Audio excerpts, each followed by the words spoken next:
नमस्कार दोस्तों, अगर देश के जेनजी का इलाज करने के लिए एक नए प्रकार की सेना बन जाए तो क्या होगा? जरा आप सुनिए। आज अगर दुनिया में एक अनोखे देश की हम बात करें तो इसका नाम है ईरान। ईरान के पास में प्रमुख रूप से दो प्रकार की सेनाएं मौजूद हैं। एक सेना जो केवल देश के लिए काम करती है और देश की सरकार को रिप्रेजेंट करती है। वैसी ही सेना भारत के पास भी मौजूद है। अब एक अलग प्रकार की सेना है ईरान के पास में, जो ईरान के तानाशाह के द्वारा बनाई गई थी और भारत के कुछ लोग इन्हें भी तानाशाह बोलते हैं। तो ईरान के तानाशाह सुप्रीम लीडर की तरफ से एक सेना बनाई गई थी जो आज भी केवल किसे रिप्रेजेंट करती है? ईरान के सुप्रीम लीडर को रिप्रेजेंट करती है। यानी ईरान के खामनेई की तरफ से अगर किसी भी प्रकार का आदेश कर दिया जाए तो इसे कौन पूरा करती है? इसके द्वारा बनाई गई सेना, जिसका नाम है IRGC, Islamic revolutionary guard corps जिसे कहा जाता है। एक ऐसी सेना बन चुकी है जिसे आज ईरान की रीढ़ की हड्डी कहा जाता है, और वही रीढ़ की हड्डी झुकने के लिए तैयार नहीं है अमेरिका जैसे देश के सामने भी।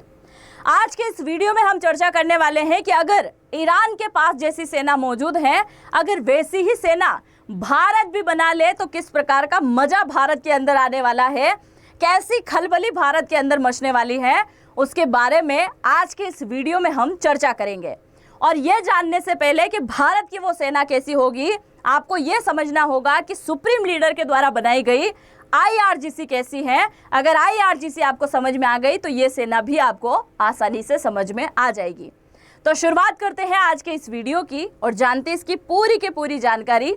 मेरा नाम है अंजलि और मैं आप सभी का स्वागत करती हूँ अंजलि जोशी के YouTube प्लेटफॉर्म पर। सबसे पहले आप जरा इतिहास में चलिए कि इतिहास में हुआ क्या था।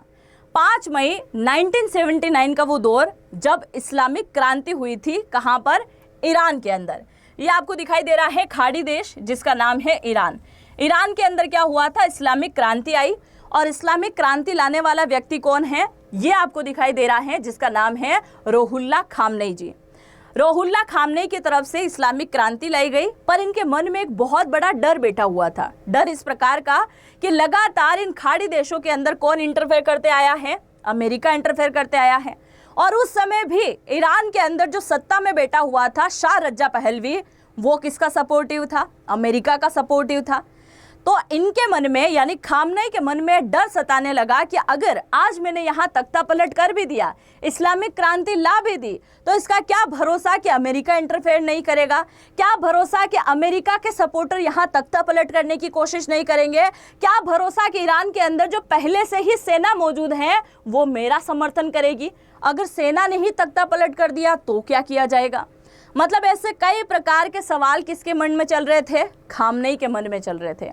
और उसी समय खामनेई ने डिसाइड किया कि मुझे एक ऐसी सेना बनाना होगा जो केवल और केवल मेरे इशारे पर काम करे और केवल इस्लाम का प्रचार प्रसार करे, इस्लाम को बढ़ाने का काम करे, इस्लाम की सुरक्षा करे।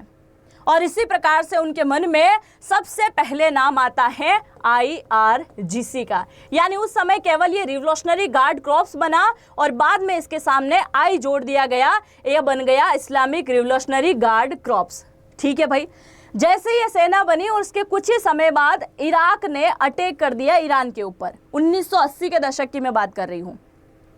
1980 के दशक से लेकर 1988 यानी 8 साल तक इराक और ईरान के बीच में लड़ाई हुई, और इस लड़ाई के अंदर जो सबसे महत्वपूर्ण भूमिका निभाई थी वो ईरान के अंदर नई बनी सेना IRGC ने ही बनाई थी। और उसके बाद सुप्रीम लीडर खामनेई का इतना ज़्यादा भरोसा बन गया था IRGC पर कि IRGC को सारे के सारे काम सौंपना इसने शुरू कर दिया। और उसके बाद अमेरिका की कभी हिम्मत नहीं हुई कि यहाँ पर तख्ता पलट हो जाए, क्योंकि IRGC के काम जरा आप सुनिए कि IRGC किस किस प्रकार के काम यहाँ पर करती है। अगर IRGC की हम बात करें, उससे पहले आप जरा ये सुन लीजिए। IRGC की अगर हम बात करें तो इसके अलावा ईरान के अंदर एक और सेना मौजूद है।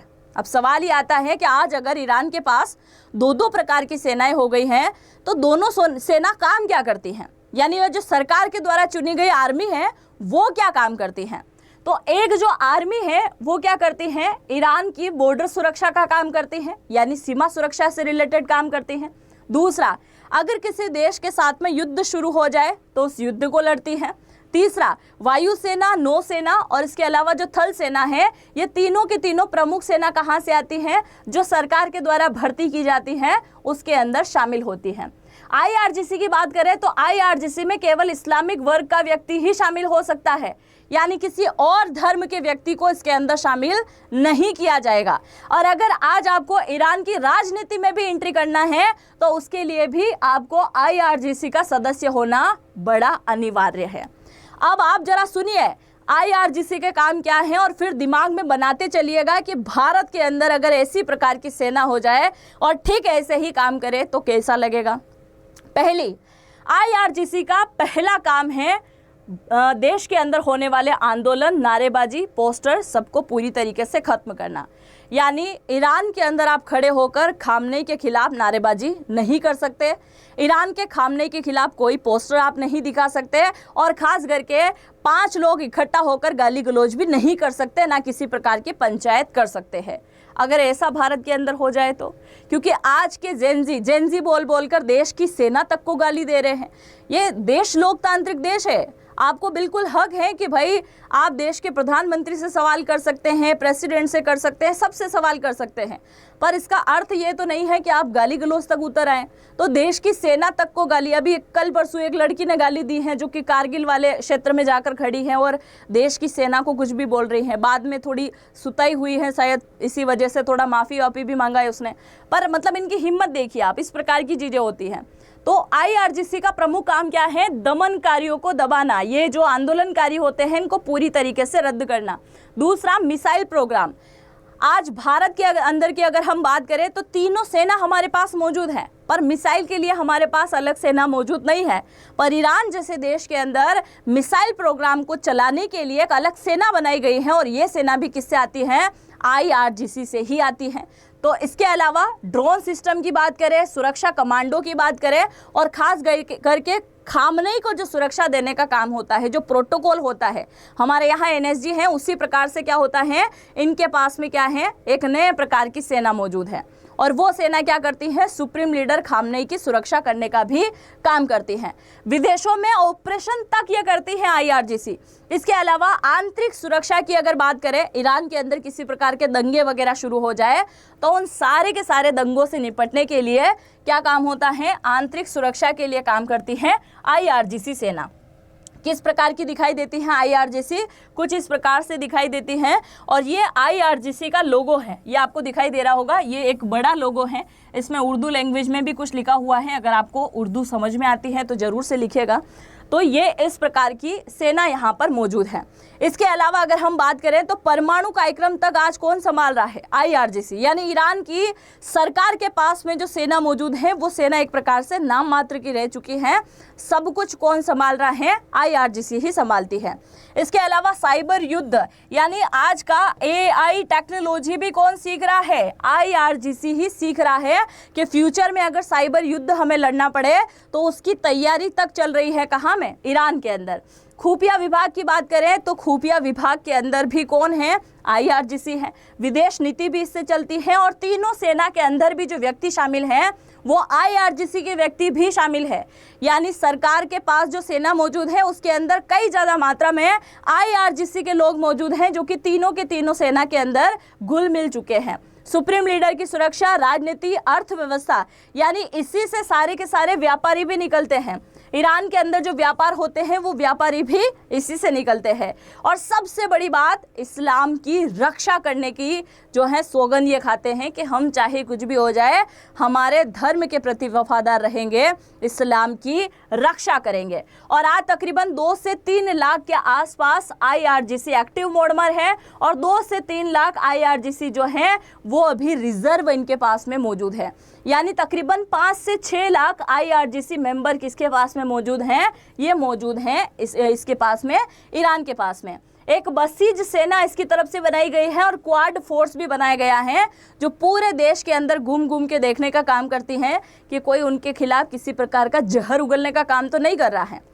अब आगे बढ़ने से पहले और भारत की IRGC को जानने से पहले चैनल पर पहली बार आए हैं तो सब्सक्राइब कीजिएगा और अगर मुझे इंस्टा पर फॉलो करना चाहें तो आप यहाँ से कर सकते हैं।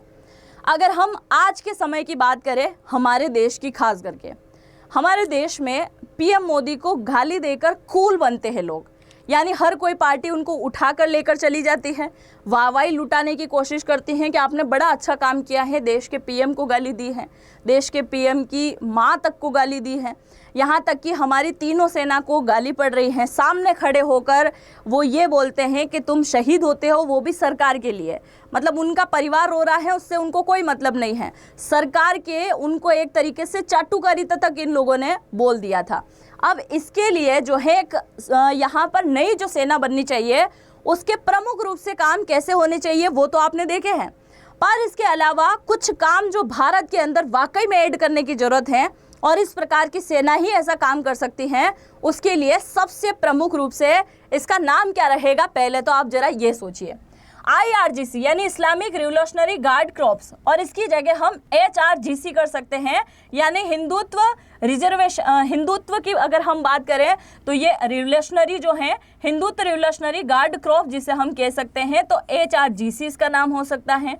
सुदर्शन गार्ड यानी चारों तरफ की सुरक्षा वाला नाम इसका हो सकता है। राष्ट्र धर्म रक्षक, और इसका नाम NRG हो सकता है। इस प्रकार के नाम इसके रखे जा सकते हैं। अगर इसका सबसे प्रमुख काम होगा तो सबसे प्रमुख काम ये होगा कि आज स्टैंड अप कॉमेडी के नाम पर जिस प्रकार से धर्म का मजाक उड़ाया जाता है, हमारा देश हिंदू देश है और हिंदू देश के अंदर हिंदुओं के लिए इस प्रकार की भाषा का यूज़ करना और हमारे देवी देवताओं को लेकर बार बार मजाक बनाना, स्टैंड अप कॉमेडी कर रहे हैं इस नाम पे, तो ये सबसे पहले बंद होना चाहिए। तो इसका इलाज करने के लिए इस प्रकार की सेना की हमें बहुत ज़्यादा ज़रूरी है। दूसरा सबसे प्रमुख, आप पीएम को या देश के किसी भी व्यक्ति को गाली दे रहे हैं एक समय के लिए समझ में आता है, पर आप देश की सेना को गाली देते हैं वो समझ में नहीं आता है। तो देश की सेना को अगर कोई भी गाली दे तो देशद्रोह का मुकदमा उसके ऊपर बिल्कुल दर्ज हो जाना चाहिए। तीसरी बात करें कि खुफिया नेटवर्क जरूर से फैलाना चाहिए कि भाई भारत के अंदर चल क्या रहा है, किस प्रकार के लोग भारत के अंदर बैठे हुए हैं और कैसी कैसी वो एक्टिविटीज़ कर रहे हैं, क्या देश विरोधी एजेंडे तो नहीं चल रहे हैं, क्या देश को तोड़ने की कोई साजिश तो नहीं रची जा रही है। अभी हाल ही में शहजाद भुट्टी करके जो व्यक्ति था उसकी बहुत बड़ा नेटवर्क पकड़ में आया है।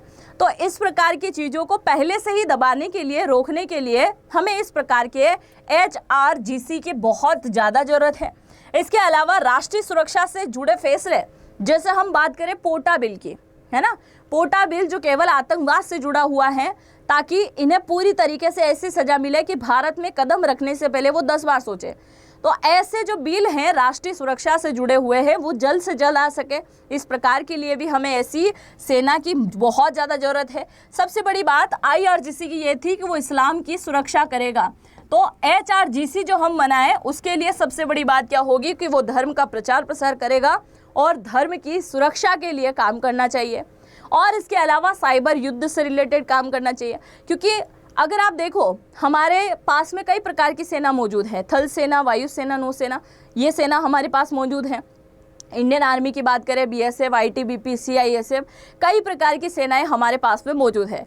और अगर देश में ऐसे कोई दंगे चल रहे हैं जिसके अंदर सेना आकर उसे रोकने का काम कर रही है, तो वहीं खड़े हुए लोग हमारी सेना को गाली देकर निकल जाते हैं। अगर इस प्रकार की सेना होगी और उस सेना को अगर कोई गाली दे रहा है तो शायद लोगों के मन में वो बातें कम चुभेगी जो हमारी इंडियन आर्मी को गाली पड़ती हैं, जिसकी वजह से चीज़ें चुभती हैं। तो शायद आपको ये सारी चीज़ें यहाँ पर समझ में आई होगी, क्योंकि एक नए प्रकार का ढोंग इन्हीं लोगों की तरफ से किया जा रहा है जो कि आए दिन अब आपको भारत में लगातार देखने को मिलने वाला है। और जब पीएम मोदी को लेकर ये संबोधित कर दिया जाता है कि यह पूरी तरीके से तानाशाह है, तो आप तानाशाह बनने में पूरी तरीके से फेल है।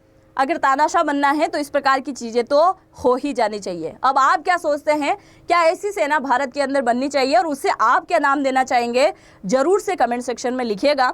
चैनल पर पहली बार आए हैं तो सब्सक्राइब करना बिल्कुल भी मत भूलिएगा। मिलता है नेक्स्ट वीडियो में, तब तक के लिए जय हिंद, जय भारत।